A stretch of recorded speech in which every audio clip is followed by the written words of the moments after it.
Magsasakang Pinoy, programang nagtataguyod sa pagunlad ng sekto ng pagsasaka sa buong lambak ng Cagayan. Hatid sa inyo ng Opisina ng Kagawaran ng Pagsasaka sa Rehiyon 2 at ng himpilang ito. Magsasakang Pinoy, Magsasakang Pinoy. Tulong sama-sama, sa bandang huli basta taas ang kita.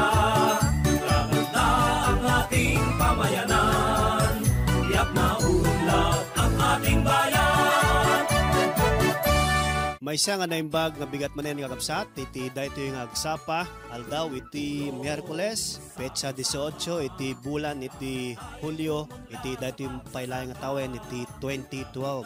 Kumusta kayo, Apo? Nung nangruna kadagitay avid listeners tayo, iti Magsasakang Pinoy, may isa manen nga parang iti programa tayo, ket dayto yung pailayang ni pagayam yun, ni kasamang Hector, isuti mangkadkadwa kada kayo iti last out iti 30 nga minutos iti dayto yung agsapa. Kumusta amin dagitay municipal agriculturist tayo, dagitay agricultural technicians iti naduma-duma nga munisipyo iti entero nga region 2. Kumusta amin dagitay provincial agriculturist tayo, kumusta dagitay provincial veterinarians. Ken kastamet ten dagitay empleyado ti Department of Agriculture, ditoy regional office, ken kastamet ten kadagitay istasyon tayo iti naduma-duma nga probinsya iti region 2. Kastamet kumusta iti kakabsat tayo nga manalon dagiti mangalap nga muming sididingeg iti programa tayo Magsasakang Pinoy, adu dagiti texters tayo nga agkungkuna nga agyamyaman da iti kaada dayto nga programa. So agyaman iti Department of Agriculture kadagitoy nga textyo kakabsat ket kayat mi nga ibaga nga lumukluk meg iti puso mi. Wenno tumaytayok iti ragsak mi babaen kadagitoy nga text messages yo. Kumusta met dagiti enrollees tayo iti Radyo Eskwela sa Gulayan wenno daytoy school on the air on Lowland Vegetable.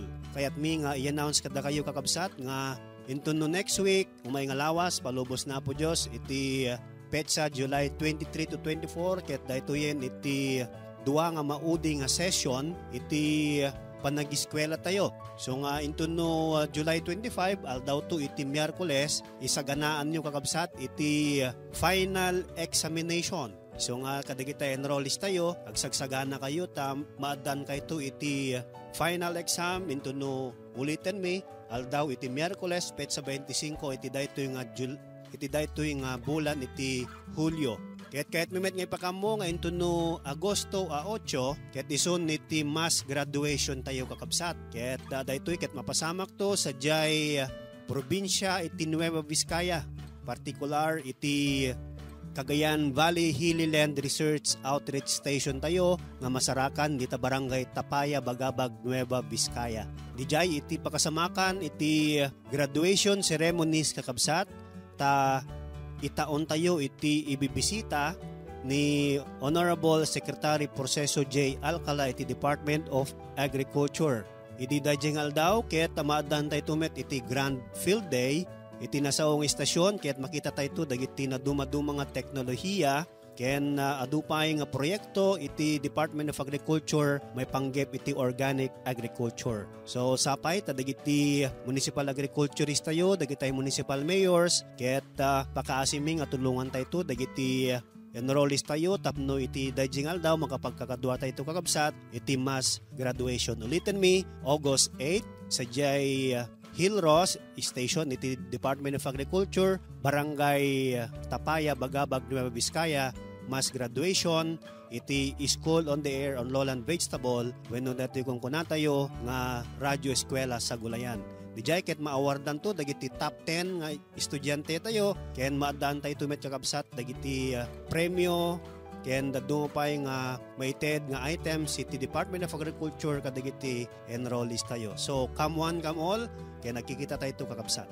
Itindayo pa nagpatpatuloy ket kayat mi man nga ipadamag kakabsat nga idi napalabas nga July 4 aging gana iti 7 napasamak daytoy may isang national activity dijay Metro Manila daytoy makungkunang makina saka wenno second agri-machinery roadshow iti daytoy nga tawen iti 2012. Daytoy ket napasamak sa J World Trade Center Pasay City. namuyo kakabsat dahito yung aktibidad ket insayang kat iti Department of Agriculture ket nadaan iti panagkaykaysa dagiti naduma-dumang klase iti farmers tayo iti entero nga Pilipinas. Ditoy ket nadaan iti exhibit wenno display dagiti naduma-dumang makinarya mangrugi iti panagmula kastameten naging gana iti panagharvest panagmeal tayo kadagiti ani tayo nga mais kastameten iti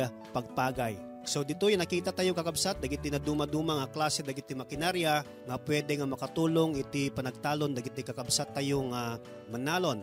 Dito ket inatendaran met dagiti naduma-duma nga asosasyon kas kuma iti Irrigators Association iti entero nga Pilipinas ken kastameten inatendaran dagiti Agricultural and Fishery Councils tayo iti entero met laeng nga Pilipinas. Dito ket naadan pa iti meeting wenno workshop dagiti miyembro iti Small Water Impounding System Association tayo wenno daytoy kung kunada nga Suisa dagiti ket dagiti asosasyon nga mangman-manage iti Small Water Impounding Project tayo ket represented met dagitoy kakabsat iti naduma-dumang lugar ditoy nasyon tayo nga Pilipinas. Datayo ditoy regional office ti Department of Agriculture ken kastameten dagiti istasyon na ket nadan tayo met ti Gundaway nga naki-participate iti nasao nga aktibidad. Ket datayo mismo ket nakakita personally iti kinapintas dayto yung okasyon very successful iti pannakaaramid na kakabsat ket iti dayto yung aldaw agdingig tayo kadagiti testimonyo dagiti kakabsat tayo nga naki-participate sadyay nga naggapu ditoy Region 2. Ket madingig tayo iti dayto yung Gundaway dagiti naduma-duma nga reaksyon da may panggepaylaeng iti nasao nga makina saka 2012 wenno daytoy second agri-machinery roadshow. Kas may isang empleyado iti Department of Agriculture kasla bias kami nga mangibagan iti kinapintas iti outcome iti activity ngem dumngeg tayo man kakabsat kadagiti testimonyo dagiti kakabsat tayo nga naki-participate sadyay. Unaen tayo nga dinggen iti panagsarita ni Mr. Randy Magno, sekretaryo iti Board of Directors iti Kadaanan Irrigators Association dita Barangay Kadaanan, Solana, Cagayan. Kumusta kayo amin dita Barangay Kadaanan, dita Solana. Dito ni Mr. Randy Magno. Magandang umaga po sa ating mga tagapakinig. Gaya nga po ng nasabi ni Sir kanina, ako po ang representative ng Kadaanan Irrigators Association mula po sa Solana, Cagayan. So ako po ay naisipang ipadala ng aming asosasyon para po aktual na makita ang mga agri-machineries na naka-exhibit po sa World Trade Center, Manila. So sa pagdalo ko po doon, napuna ko po na talaga pong sa larangan po pala ng pagsasaka ay marami pa po pala dapat na makuha ang Pilipinas. Lalo na po ang kami mga Irrigators Association na mga gamit na para po mapabilis ang aming mga pagsasaka. Halimbawa ng mga reaper, yung mga madali pong para mag-harvest ka kaagad ng palay mo kahit po nakadapa siya, ay meron po tayong combine harvester na tinatawag. So, marami pa po kaming nakita doon sa roadshow na talagang kailangan po ng mga magsasaka. Isa pa po doon ang nakita ko na talumpati ni Secretary Alcala na launching po ng FSSP o yung natawag po na Food Staple Sufficiency Program ng gobyerno na in the year 2013 po ay magiging sufficient po na po tayo pagdating po sa pagkain. So, sa amin po mga magsasaka, malaking tulong po yun. Kasi po, hindi na po tayo aangkat ng mga bigas sa ibang nasyon na talaga naman po hindi natin matake yung presyo at yung lasa niya kung minsan. So, in general po, ang pag-attend ko po sa Agri-Machinery Roadshow ay naging maganda po kasi mai-relate ko po ito sa aking mga kasamahan sa IAs at masasabi ko po na kung magkakaroon kami ng sapat na pondo, makakakuha po kami ng mga machineries na mas mababang halaga na makakatulong po sa aming mga kasamahan sa IAs. So DJ, iti umunang at testimonyo nagapukin ni Mr. Magno, iti Kadaanan Irrigators Association. Iti sumaron no kakabsat nga mangited iti testimony na ket ni Mrs. Belina Tacla, Agricultural Technologist iti munisipyo iti Bagao, Cagayan. So, pumunta ako doon sa Makinasaka Roadshow at nakita ko po ang pinakamagandang na organized na makikita mo lahat ang mga iba't ibang post-harvest facilities o mga kagamitan na gagamitin sa mga iba't ibang commodity sa agrikultura. Kagaya sa mga four-wheel tractor, mga trailer, at ang daming sheller, at ang daming mga iba't ibang makina na nakikita natin na dapat nagagamitin natin sa bukid upang madali ang pagsasaka natin. So, the whole na activity, wala kang masabi, talagang ang ganda ang pagka-organize. Yun lang. Maraming salamat. Okay, dumngeg tayo. Iti sumagmano pa yung panagsarita. Dagiti participants kalpasan iti sumagmano nga palagip. Sa isang araw, ang bawat Pilipino ay nagsasayang ng 2 kutsarang kanin. Katumbas ng mahigit na 1.7 million kilos kada taon na kayang magpakain ng 2.7 million Filipinos. Madami sanang nakikinabang kapag walang nasasayang. Sama-sama tayong lahat. Palay, bigas, kanin, huwag sayangin upang marami ang makakain. Ang mensaheng ito ay hatid sa inyo ng Department of Agriculture. Anumang pangarap ay matutupad sa pamamagitan ng ibayong pagsasanay at tamang nutrisyon. Isinusulong ng Department of Agriculture ang pagkain ng bigas na puting mais dahil sa mga benepisyo nito sa ating kalusugan. Mayaman ito sa protina at mineral. Mataas ang taglay nitong fiber na nakakapagpababa ng kolesterol at nakakatanggal ng toxin na siyang pinagmumulan ng colon cancer. Mabagal matunaw ang mais, kaya't maiiwasan ang pagtaas ng blood sugar na sanhi ng diabetes. Mas tumatagal ang pagkabusog at napapanatili ang lakas at tatag ng ating katawan sa mais. Kaya, ito ang pagkain ng kampyong katulad ko. Mais, para sa mas malakas at malusog na Pinoy, magmais tayo. Ang mensaheng ito ay hatid sa inyo ng Department of Agriculture at ng himpilang ito. Kadagiti mayat aming ipaset ti programa tayo magsasakang Pinoy, mabalin tayo na po, babayan laing tin tayo pa nag-text iti dayto ya programa. Para kadagiti smart subscribers, pusayan laing ti numero 0921-763-2251. Ulitan tayo daya po, 0921-763-2251. Para met kadagiti Globe subscribers, pusayan tayo met ti numero 0927-863-4080. Ulitin tayo medalya po, 0927-863-4080. Kat jay tayong iturong digiti sa ludsod, suhestyon, komento, when nanyaman akayat tayo nga idanon iti programa tayo. Nasken agigipen nga ipakuyog tayo kuma tinagan, ken address tayo kadagiti text tayo. Ikagumaanan mi kagabsat, amasungbatan adaras, digiti text yo, Diyos ti admin. Okay, agsubsubli iti programa tayo magsasakang Pinoy. Dumdumngay kayo pala yung kakabsat, iti testimonyo, dagiti na dumadumang participants tayo, nga napan sadyay Makinasaka. Iti dahi ito yung gundaway, dinggan tayo, iti panagsaumet, iti madaydayaw nga municipal agriculturist, iti ili nga Peña Blanca, Cagayan, ni Ma'am Clarita Magay. The first ever Makinasaka was so far the most impressive event I've ever attended. I say this because of the exhibition of updated technologies and breakthroughs in agriculture and fisheries. What fascinates me most is the impressive array of machineries being exhibited. This significant event was an opportunity for learning. It had served as a venue for greater collaboration between the national government agencies, the local government units, and the various stakeholders to promote farm mechanization, including other national agriculture and fishery initiatives, particularly the Aquinos administration's Food Staples Sufficiency Program, in the bid to attain self-sufficiency in rice and major staples by the end of 2013.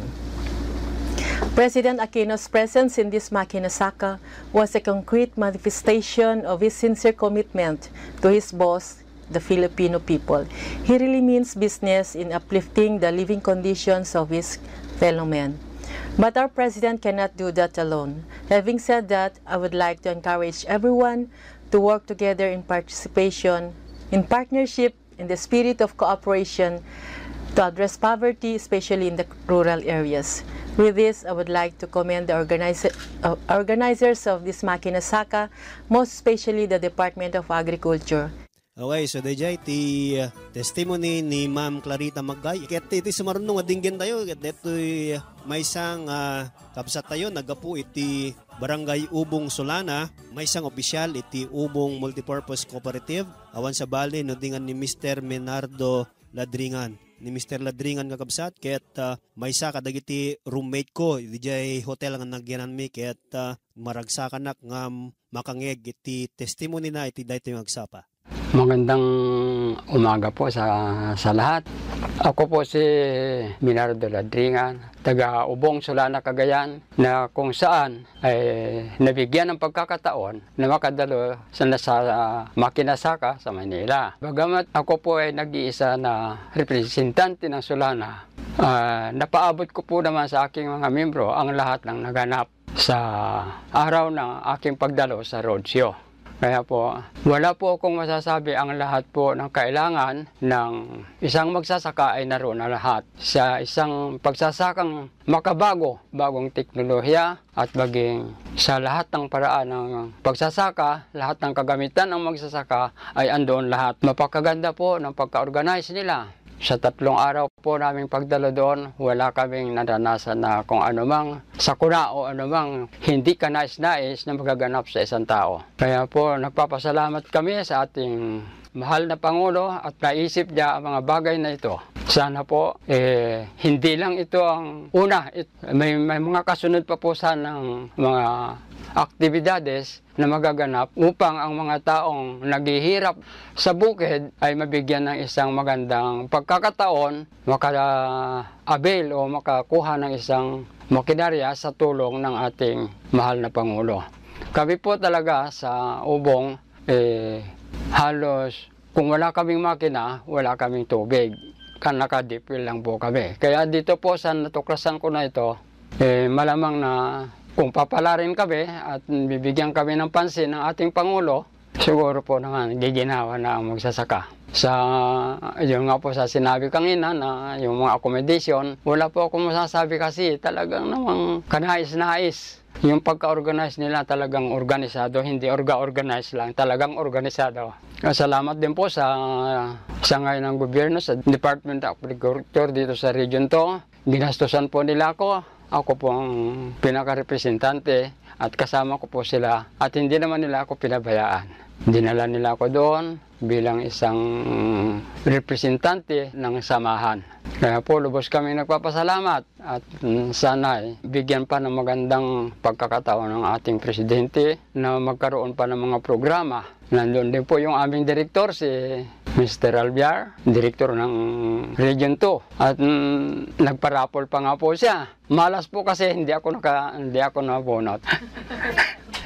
Kaya po, wala na po ako masasabi, kundi sana ay maging isang matagumpay na programa ang naisipan ng ating Pangulo. Yun lang po at magandang umaga pong muli sa inyo. And last but not the least, dinggan tayo iti testimony ti maysa nga opisyal iti Department of Agriculture ditoy Region 2 awan sa bali no di nga ti madaydayaw nga Regional Technical Director for Operations iti DA RFO2 ni Dr. Lorenzo Carangyan. Magandang umaga sa ating lahat, lalong-lalo na sa ating mga kasamahang magsasaka at mangingisda na nakikinig sa habang lingkod ngayon. Tayo po ay mapalad na nakadalo sa National Agri-Machinery Roadshow. Ang tawag dito ay Makina Saka 2012. Ako po ay nanguna doon sa pag-organize at the regional level sa lahat na kailangan dadalo po sa okasyon na yon.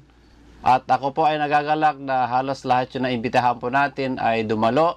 Ito ay nanggagaling sa mga ating mga irrigators sa association, sa mga cooperatives, sa mga agriculture and fishery councils, sa ating mga ibang sektor katulad ng Suiza, sa corn farmers group, sa mga kasamahan po natin sa mga local government units katulad ng provincial office, mga municipal agriculturist at iba't ibang sangay po ng ahensya ng pamahalaan natin katulad ng NIA, yung Philippine Crop Insurance Corporation at iba pa. At sa okasyon na yon ay isang pagkakataon po na makita po natin ang lahat ng mga support systems tungo sa pagpapaganda po ng ani ng palay at ibang commodity. At alam po natin na kung halimbawa productivity po o pagpapaunlad ang ani at kita ang pinag-uusapan, ang isang malaking contribution doon ay yung sinasabi po natin na mechanization or yung particularly doon sa post-harvest machinery component. Kaya itong okasyon na naganap po ay isang very comprehensively organized occasion at isang pagkakataon na lahat yung mga exhibitors po natin, lahat po yung mga nagbebenta ng mga makinarya ay nandun. I-display po nila yung kanilang mga kagamitan sa bukid. At ang maganda dito, halos lahat ng sektor po mula sa kanayunan, I mean yung mga farmers ay nakita mismo nila yung mga exhibits nila katulad ng mga tractors, mga threshers, rice combine, rice mill at iba't ibang processing equipment. At walang ibang makinabang kung hindi ang mga farmers po natin kasi nakita mismo nila sa kanilang mata ang mga ito, ang mga naka-display at narinig nila ang mga iba't ibang pahayag ng mga exhibitors natin, nakipag-dialogue sila sa kanila at narinig din nila ang mga magagandang sinabi po ng ating mga speakers. So yun po ang kabuuan ng nangyari doon sa Makina Saka 2012. Bilang kawani po ng Kagawaran ng Agrikultura, nakabase po dito sa region, ay kami po ay nagpapasalamat sa leadership po doon sa taas sa aming National DA sa pangunguna ng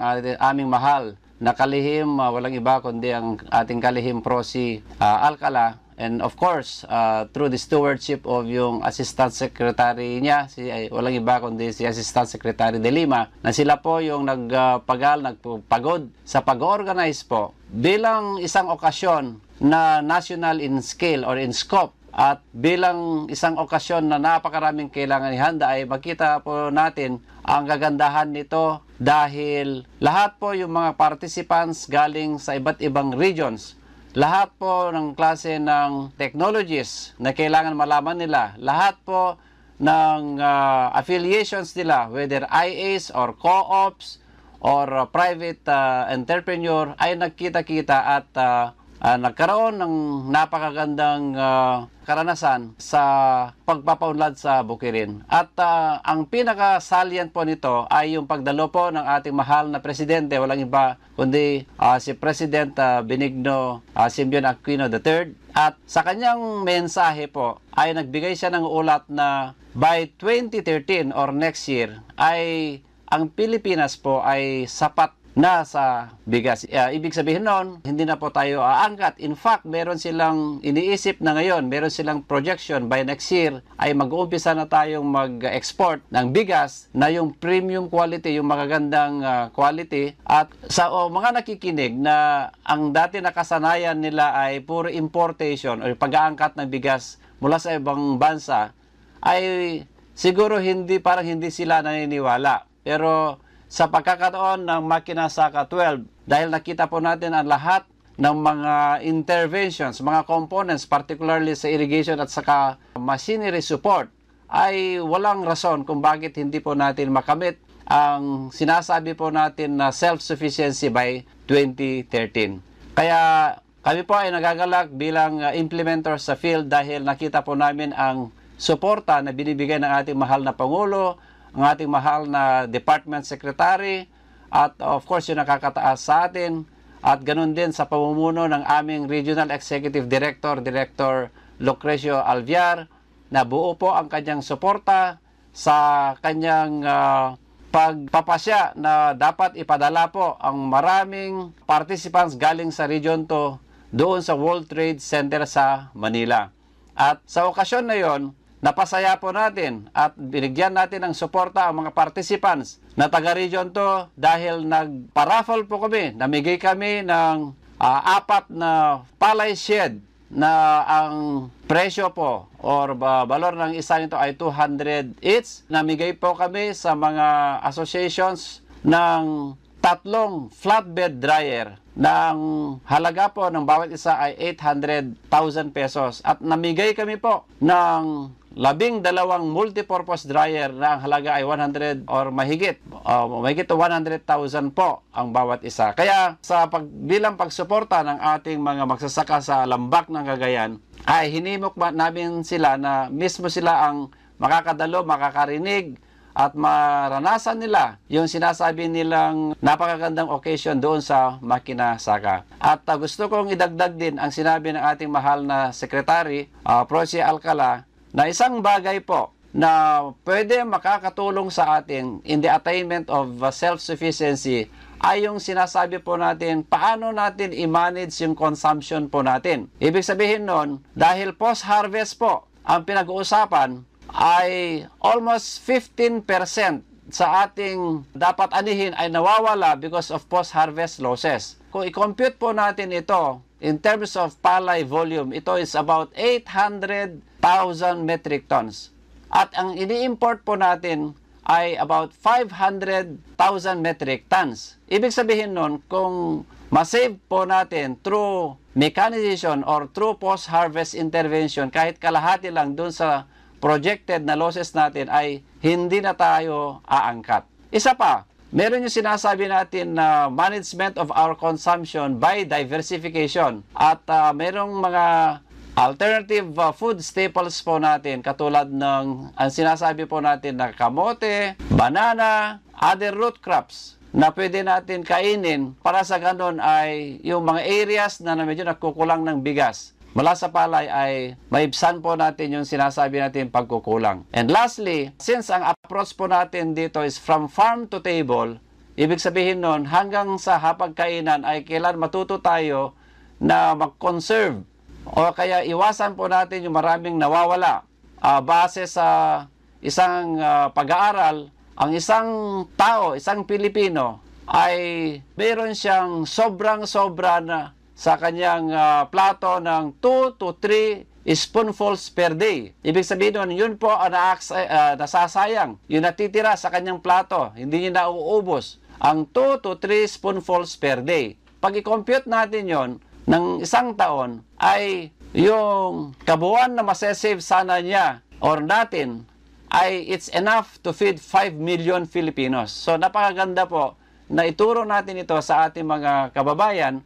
Para sa ganon, lahat-lahat nito ay mako-contribute doon sa sinasabi po natin na self-sufficiency program. So muli, kami po ay nagpapahiwatin ng aming taus-pusong pasasalamat mula kay President Noynoy Aquino, sa aming mahal na sekretary, kay Director Alviar, dahil sa suporta na binigay ninyo sa ating mga magsasaka sa pagpapadala ng maraming farmers doon sa National Agri-Machinery Roadshow or Makina 2012 at bilang aral na napulot po namin doon ay nagbabalak din kami na at the regional level ay sana maka-organize kami by next year ng isang Makina Saka o Agri-Machinery Roadshow. Magandang umaga sa inyong lahat at maraming salamat. Okay, so dagiti kakabsat, dagiti testimonyo, dagiti kakabsat tayo nga naki-participate iti napalabas nga Makina Saka 2012.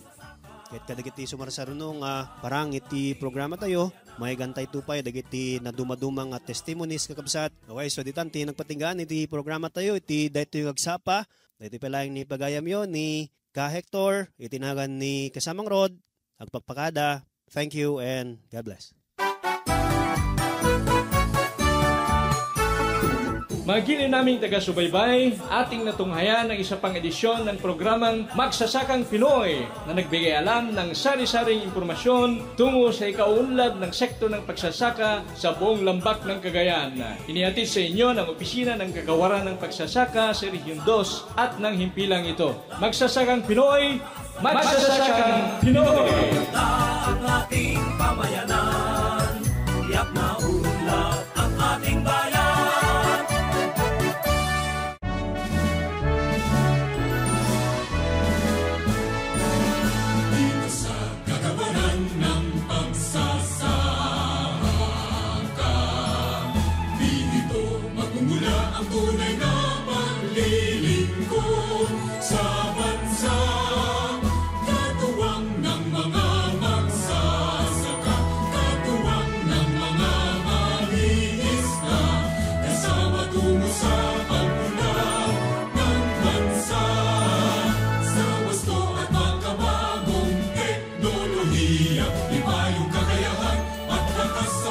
magsasaka.